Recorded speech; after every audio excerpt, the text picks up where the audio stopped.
The genie stretched, whooshing outside his golden lamp-shaped home, letting out a yawn that started silent but ended with a slight groan. Geez, Hal, while I like helping you out, there's gotta be a time and place. I just fell asleep a few hours ago. He turned to look out the large window facing the famous palace itself, stars flickering on and off in the vast black-blue blanket covering the skies above, the witching hour of the night. But if you need something badly, I can... Genie's nose then wrinkled funnily, and a whiff of a not-so-pleasant smell caught his attention. Ooh. Oh boy, that is not good. It almost smelt of nausea, like someone had an upset stomach from something that they disagreed with.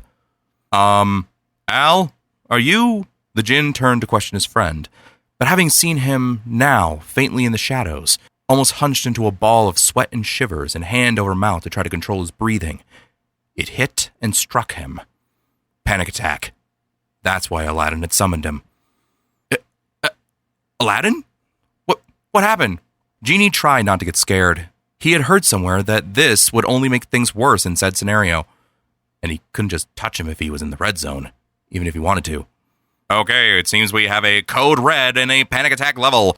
Emotional support, Genie, deploy. Up. Deploying emotional support, go! Oh no, it seems to be failing. Abort! Genie? The street rat could barely get the words out, tears blinding him and his voice caught in his throat. The blue being's mind raced for a solution. Then it clicked what he could do to help out.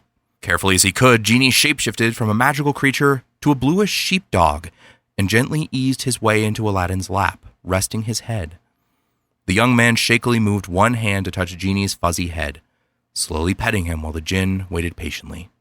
His breathing eventually slowed to a calmer pace, his fingers stroking the fur as it eased his racing mind. In time, Aladdin had steadied his breathing, now both hands scratching the head and chin of the magical dog djinn thing. Thanks, Genie. Anytime, Al.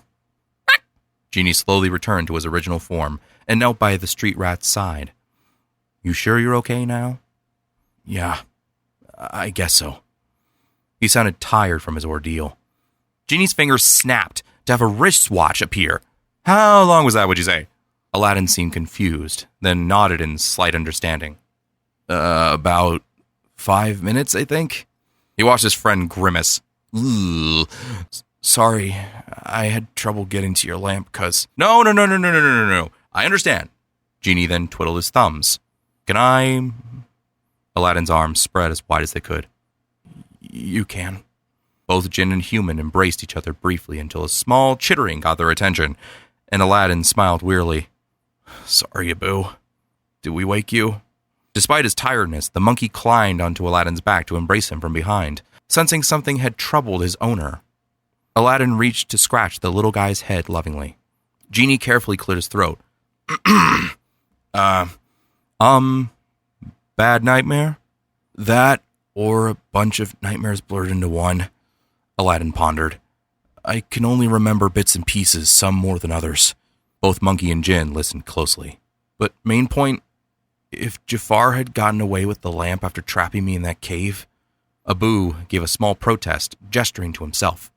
Yes, I know you stole it from him, but in this dream's case, you didn't. So, he was my master instead of you? Genie didn't like the sound of that whatsoever. Yeah, it wasn't the greatest. Aladdin kept himself from going into that mode he had been in earlier, but you and Jasmine had a nice bond together. The djinn smiled thoughtfully, then slowly frowned. Was anyone killed on that sorcerer's hands? Come on, buddy, you could tell me. Just tell old Uncle Genie here. Just get it off your chest, you know? Aladdin bit his lip and nodded. It's okay if you don't want to mention who. It's just a question, and... The Sultan went first, then Razul, Carpet. I also think Iago, since he was mostly mentioned but not seen at all. Yikes. Yeah, yikes. Abu then chittered almost excitedly, holding up 3 fingers and doing his best impression of a Jafar. Aladdin had to laugh. Did he get his 3rd wish, you're asking? The monkey nodded. Yeah, he did. Just not to become a genie. What was his wish, then? Aladdin frowned. If he died. the magic dies along with him. Genie stared at his hands momentarily. He couldn't imagine doing no more magic at his own will. He had turned human at the end of Aladdin's dream, perhaps. It wasn't easy to envision. It was just a stupid dream, though. Aladdin carefully convinced himself. Thankfully, that's not how it all went. Of course not, Genie put in. That would have been a terrible alternate universe, I dare say, yes. Aladdin gave him a look. A what-if scenario. He nodded in his best understanding, letting out a yawn of his own. All that talking about his dream had a heavy effect on him. Well, thanks again, Genie. You too, Abu. Hey, no problem. Genie turned toward his lamp. Now, if you'll excuse me, I was dreaming I had this voice similar to someone with yellow skin and a bald head. Aladdin smiled, nodding as the jinn poofed back inside of his home. Abu nuzzled against his chin, receiving another gentle scratch. You don't have to worry about me anymore, Abu. Go back to sleep if you want to. The monkey stretched like a little cat and curled next to Aladdin, slipping back into his dreamland.